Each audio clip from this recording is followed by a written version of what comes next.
अच्छा, कुछ लोगों को ना अल्लाह सुब्हानहू व तआला अचानक हिदायत दे देता है। अब जब उन्हें हिदायत मिली होती है तो उनका जौन-सा उम्र वाला यानी उनकी जो उम्र होती है ना वो 40 साल या 42 साल या 45 साल हो गई होती है जब उन्हें हिदायत नसीब होती है। हिदायत ऐसे नसीब होती है उन्हें पता लग जाता है कि नमाज़ बहुत बड़ी चीज़ है जो हम छोड़ते आए हैं। अब वो नमाज़ें शुरू कर देते हैं लेकिन उनके दिल में ना एक एक जौन-सा ना एक तजस्सुस, एक शक पैदा होता है कि अब मैंने तो नमाज़ें 5 वक़्त की शुरू कर दी हैं, बाजमात नमाज़ पढ़ रहा हूँ, लेकिन सारी ज़िंदगी जो मैंने नमाज़ें नहीं पढ़ी, उनका क्या होगा? अब मेरा हिसाब-किताब क्या होगा? उन नमाज़ों पे मेरे साथ क्या बनेगा? मैं तो नमाज़ें पढ़ के भी अब जो शुरू कर रहा हूँ, ये नमाज़ें पढ़ के भी मैं जौन-सा है कामयाबी नहीं हासिल कर सकूँगा, तो फिर मेरा क्या होगा? वो पिछली नमाज़ों का सोचने लग जाता है।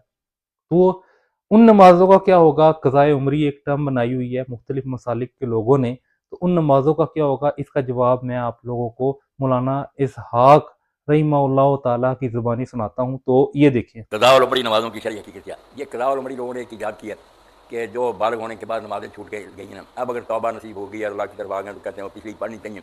अब वो काम है बड़ा ख़राब कि कई सालों की हैं, बाज़ों की तो उम्र ही गुज़र गई, बुढ़ापे में हो शायद, तो अब क़ज़ा और उमरी का सोचते हैं।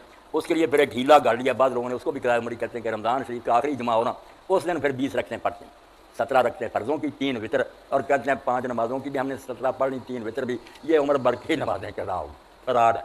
बिल्कुल धोखा, ऐसी क़ज़ाए उमरी कोई, या तो आप पूरी पढ़ें, जैसे इमाम कहते हैं, बहुत इमाम कहते हैं पूरी शुरू कर दें आज से, बेशक अगले दिन ही मर जाएँ, अल्लाह मान लेगा कि इसने यार कमी पूरी करनी शुरू कर दी, सिर्फ फ़र्ज़ ही पढ़ने और कुछ नहीं पढ़ना।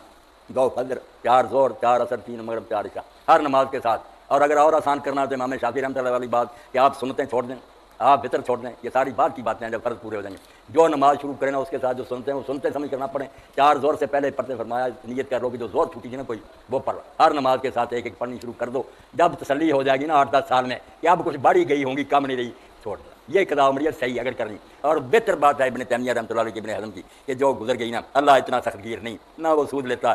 चलो जो गुजर गई, बेशक आज बूढ़े हो गई, तुम आज से नमाज ना छोड़ो, पक्के हो जाओ, पिछला खाता था, कोई क़ज़ा उमरी की ज़रूरत नहीं, अल्लाह माफ़ करने वाला। बड़े बड़े नेक लोगों ने कहा ये बात ठीक है, क्यों पढ़नी है पिछली? खैर जी। तो देखा मेरे प्यारे अजीज़ दोस्तों, बहनों और भाइयों, मैंने आप लोगों को मौलाना इसहाक़ जो इस दुनिया से जा चुके हैं, अल्लाह सुब्हानहू व तआला उन्हें जन्नत में आला से आला मकाम अता फ़रमाए, उनकी गलतियों से दरगुज़र फ़रमाए और उन्हें उनकी नेकियों का अजर दे।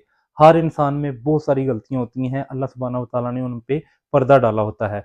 असल में हम सोशल मीडिया में इतने मशहूर नहीं हैं, ठीक है? तो इसलिए हमारी गलतियों का पर्दा अल्लाह ताला ने रखा हुआ है। तो अगर हम सोशल मीडिया पे मशहूर हों और हमारी गलतियाँ लोगों के सामने आ जाएँ, तो लोगों की अदालत में तो हम जहन्नमी ही हुए ना। तो इसी तरह मौलाना इसहाक़ रहिमहुल्लाह ताला के बारे में हुआ, लोग इनसे गलतियाँ हुई हैं, मौलाना इसहाक़ से काफ़ी सारी गलतियाँ हुई हैं, लेकिन लोगों ने अपनी जो उनसे ना अपनी रजिस्ट्री में इन्हें दोज़खी कह दिया, इन्हें जो उनसे जहालवी कहते थे, इन्हें जहन्नमी कहते थे मौलाना इसहाक़ को, लेकिन इनसे गलतियाँ लाज़मी हुई होंगी। और हम ये नहीं कहते इनसे गलतियाँ नहीं हुई, बड़ी-बड़ी गलतियाँ हुई होंगी, लेकिन ये बज़ाते खुद इंसान थे। इंसान होने के नाते हमें इनकी रिस्पेक्ट करनी चाहिए, और ये एक आलिम दीन भी थे, और इनकी वजह से बहुत सारे लोगों को हिदायत भी मिली है। बहुत सारे लोग जो उनसे हैं वो फ़िरका वारियत को छोड़ के एक अच्छे मुसलमान बने भी हैं, और उसकी बेहतरीन मिसाल इंजीनियर मोहम्मद अली मिर्ज़ा साहब हैं, क्योंकि इंजीनियर मोहम्मद अली मिर्ज़ा साहब के भी ये उस्ताद थे मौलाना इसहाक़। खैर इनको सारे फ़िरकों ने जो उनसे ना फ़ारग किया हुआ था, लेकिन इनकी बातें बड़ी आला होती थी। मैं नमूने के तौर पे मैंने आप लोगों को बात सुना दी है क़ज़ाए उमरी की, जो आपने मौलाना इसहाक़ रहिमहुल्लाह ताला के मुँह से सुनी।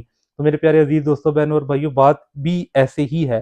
जो इब्न तैमिया का कौल है ना, वो बिल्कुल ठीक है कि जो बंदा 40 साल, 45 साल या जिस भी एज में जाके उसे हिदायत मिली है, तो अब पिछली नमाज़ों की वो तौबा करे और अपना अगला सिलसिला शुरू करे। पिछले की तौबा इंशाअल्लाह अल्लाह सुब्हानहू व तआला इतना रहम करने वाला है कि पिछलियों को माफ़ कर देगा, ठीक है? और अपना अगला सिलसिला जो है ना, वो साफ़-सुथरा रखे, अपने अमाल ठीक करे। अल्लाह सुब्हानहू व तआला इंशाअल्लाह माफ़ करने वाला है और माफ़ करेगा। मेरे प्यारे अज़ीज़ दोस्तों, बहनों और भाइयों, उम्मीद करता हूँ कि आप लोगों को ये वीडियो भी अच्छी लगी होगी। अगर अच्छी लगी है तो कमेंट सेक्शन में माशाअल्लाह लिख दीजिएगा। आपके एक माशाअल्लाह लिखने से होगा क्या, मेरी हौसला अफ़ज़ाई हो जाएगी, और मैं इस तरह की मज़ीद अच्छी-अच्छी वीडियोज़ आप लोगों के लिए लाता रहूँगा, ताकि आपको भी इल्मी फ़ायदा हो और मुझे भी हो। प्लस एक आखिरी बात मैं ये कहने लगा हूँ कि अगर मुझसे भी कोई गलती होती है तो पहले से ही मैं माज़रत कर रहा हूँ, पहले से ही माफ़ी माँग रहा हूँ। मुझसे भी कोई गलती होती है तो मुझे माफ़ कर दीजिएगा। जज़ाकुमुल्लाहु खैरा।